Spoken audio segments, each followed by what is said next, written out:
So let's look at the first exercise. You had everything you wanted, and then? Remember a time in your life when everything external seemed perfect, and that may be only just for a moment that happened. You achieved all that you'd worked for. You got the partner you wanted. Or whatever else comes to mind. Probably the circumstances already come to your mind at this point in the exercise. So just slip into that circumstance. You may want to just close your eyes and remember how that felt. But after a while, you were restless again. You thought, is that it? Was that your experience, that things maybe worked out for a while? You felt wonderful and satisfied and secure and happy.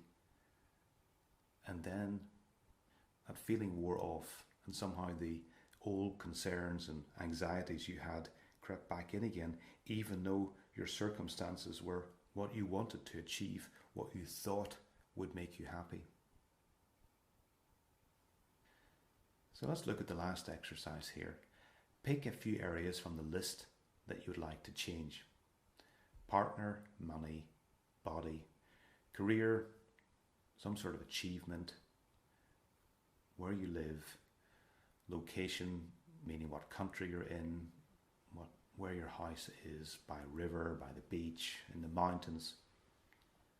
So what are the pleasurable circumstances you want?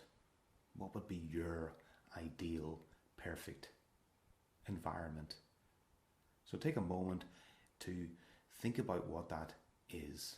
Take a moment to imagine yourself in that circumstance, doing that thing, having that achievement, being in that place.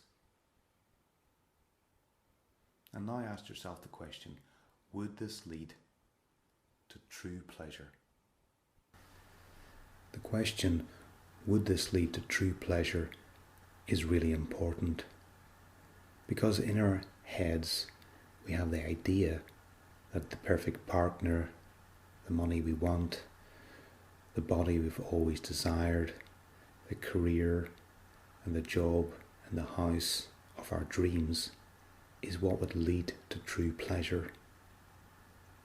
And so taking this moment and this time in this exercise to question, would this really lead to true pleasure, allows you to question your goals, your desires, in a way that might be painful, in a way that may not be comfortable, because you might get to recognize that all you've desired and sought after and wanted to achieve will not bring you the pleasure you truly desire.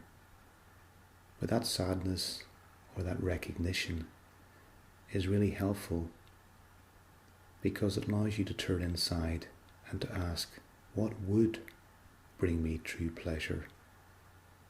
So this training is designed to help you connect to what you truly desire, what would bring you true pleasure. But first of all, you need to have a look at what you thought would bring you true pleasure. And that may involve some sadness, some letting go, some looking clearly at what you've been doing so that you can move on to the next stage in your life. So that completes the first way we choose pleasure.